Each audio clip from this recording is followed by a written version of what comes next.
રાજકોટથી મળી રહ્યા છે સમરસ હોસ્ટેલ ફરી એકવાર વિવાદમાં આવી। હોસ્ટેલની મેસમાં સફાઈ અને ભોજનની ગુણવત્તાનો વિરોધ। ભોજનમાંથી અવારનવાર જીવજંતુ નીકળવાનો આરોપ। ભોજન સહિતના મુદ્દે છાત્રોએ એક વિડિયો વાયરલ કર્યો। લાઇટ પંખા જેવી પ્રાથમિક સુવિધા પણ ન હોવાનો આક્ષેપ કરવામાં આવ્યો। હોસ્ટેલની બિલ્ડિંગની ખરાબ સ્થિતિમાં હોવાનો છાત્રોનો દાવો છે। અનેક રજૂઆત બાદ પણ કાર્યવાહી ન કરવાનો તંત્ર પર આરોપ લાગ્યો છે।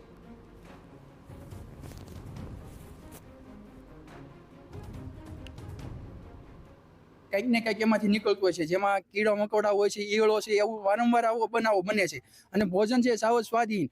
રોટલી હોય છે તો રોટલીને આપણે તાણીએ તો એ રબર જેવી હોય છે, તણાય છે, તૂટવાની જગ્યાએ તણાય છે। રોટલી તૂટતી નથી, આપણે તોડવા જઈએ તો એવી હલકી કક્ષાની રોટલી જોવા મળે છે। કરી તો વિદ્યાર્થીઓ દ્વારા અહીંના સમાજ કલ્યાણ અધિકારીથી લઈ ના જિલ્લાના નાયબ નિયામક અને મુખ્ય કારોબારી અધિકારી જે સમરસ સોસાયટીના છે ત્યાંથી લઈને મુખ્યમંત્રી કાર્યાલય સુધીની રજૂઆતો કરેલી છે, પણ અમારા જે સમસ્યાઓ છે એનું નિવારણ કાયમી ધોરણે અત્યાર સુધી આવ્યું નથી।